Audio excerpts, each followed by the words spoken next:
Mamma mia, salut les amis et bienvenue dans cette vidéo numéro 22. Alors dans cette vidéo, nous allons voir tout simplement les branches conditionnelles. Alors jusque là, tous nos programmes s'exécutaient tout simplement instruction après instruction. Ok? Ce que nous allons faire maintenant, c'est exécuter un code lorsqu'une condition tout simplement est respectée. Donc supposons que je demande à l'utilisateur d'entrer un nombre.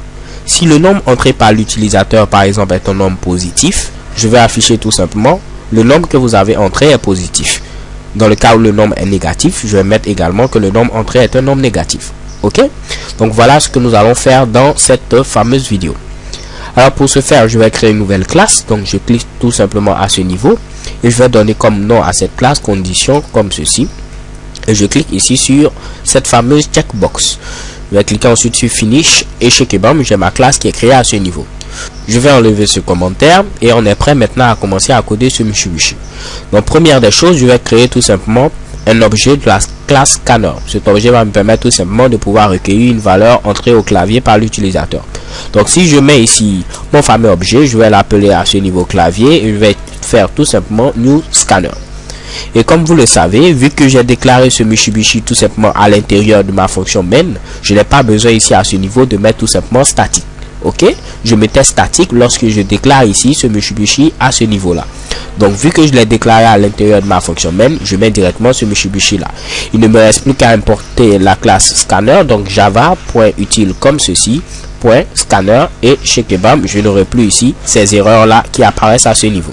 Ok, donc là je dois donner ici un paramètre tout simplement system.in pour dire que je vais prendre les informations au niveau du clavier. Parfait. Donc on va afficher tout simplement entrer un nombre. Donc je mets ici system.out comme ceci, .println, et je mets à ce niveau entrer un nombre s'il vous plaît. Ok, donc là rien de bien spécial jusqu'à présent. Normalement vous maîtrisez tous ces fameux Mitsubishi là. Ensuite on doit lire le nombre entré par l'utilisateur. Donc pour cela je vais créer une variable que je vais appeler tout simplement nombre et que je vais initialiser ici à 0. Donc je vais faire tout simplement à ce niveau nombre reçoit ce qui a été entré au clavier. Donc je mets ici clavier.nextInt puisque nous avons lu tout simplement à ce niveau un entier.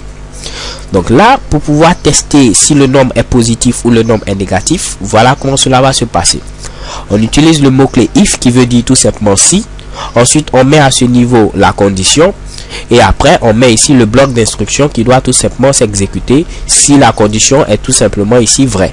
Ok, donc si la condition qu'on va mettre à ce niveau est vraie, on va exécuter ce bloc d'instruction là. Pour délimiter le bloc d'instruction, on met tout simplement une accolade ouvrante et une accolade fermante qui est présente ici à ce niveau. Ok, donc je vais dire par exemple si le nombre que l'utilisateur a tout simplement entré est supérieur à 0. Donc je sais que la valeur entrée par l'utilisateur est stockée dans la variable nombre. Donc je teste tout simplement est-ce que la variable nombre est supérieure à 0.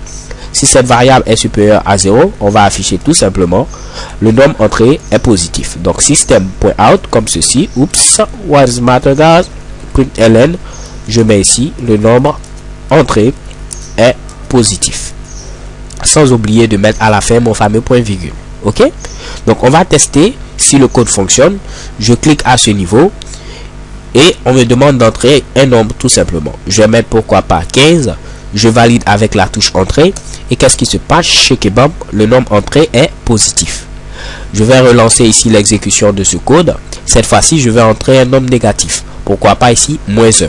Je valide avec la touche entrée et qu'est-ce qui se passe? Rien ne s'affiche parce que nous n'avons pas dit qu'il faudrait faire quelque chose dans le cas où le nombre est tout simplement négatif. Donc si le nombre est négatif, rien ne va se passer tout simplement. Ok, donc là j'ai dit tout simplement si le nombre est strictement supérieur à 0. Donc je n'ai pas dit supérieur ou égal. Donc également si je tape ici 0, rien ne doit se passer parce que j'ai mis simplement strictement supérieur. Je n'ai pas mis ici supérieur ou égal. Ok, donc là je clique sur run pour exécuter mon code, entrer un nombre, je mets cette fois-ci 0 et vous allez voir rien ne doit se passer puisque ici le nombre n'est tout simplement pas supérieur ici à 0. Ok, il est égal à 0 mais pas strictement supérieur ici à 0. Alors les gars, on va voir une dernière chose. Si vous avez plusieurs instructions à exécuter dans le cas où le nombre est tout simplement positif, ok, on peut mettre ici ces Mitsubishi au niveau de ce bloc là. instruction après instruction. Donc je peux mettre par exemple le nombre entré est 2 points et après je vais concaténer tout simplement avec le nombre de l'utilisateur.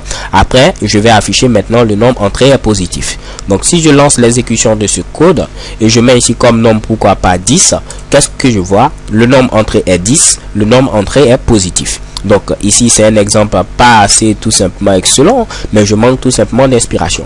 Mais comme vous pouvez le voir, vous pouvez avoir ici autant d'instructions que vous voulez ici au niveau du bloc là. Il faudra délimiter tout simplement le bloc avec l'accolade ouvrante et l'accolade fermante présente ici à ce niveau. Si vous avez maintenant une seule instruction, comme c'était le cas tout simplement précédemment, ok, vous n'avez pas besoin ici de mettre les accolades là. Donc si j'ai une seule instruction, je n'ai pas besoin de mettre ici les accolades. Par contre, si j'ai plusieurs instructions, donc à commencer par 2, je dois mettre maintenant les accolades. Donc normalement, si je lance l'exécution de mon code source, entrez un nombre s'il vous plaît, je mets ici par exemple 5, qu'est-ce qui se passe? Chez Kebam, le nombre entré est positif. Mais moi, je vous conseille de toujours mettre ici les accolades, comme ça vous n'aurez pas à vous soucier tout simplement si vous avez oublié des accolades ou non. Vous mettez les accolades même s'il y a une seule instruction et je crois que vous n'aurez jamais de problème.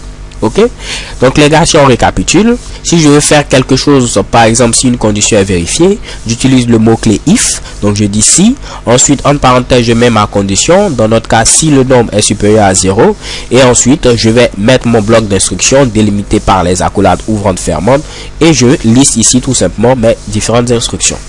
Alors les gars, c'est tout pour cette vidéo, so thank you guys for watching, don't forget to subscribe until the next video. XOXO.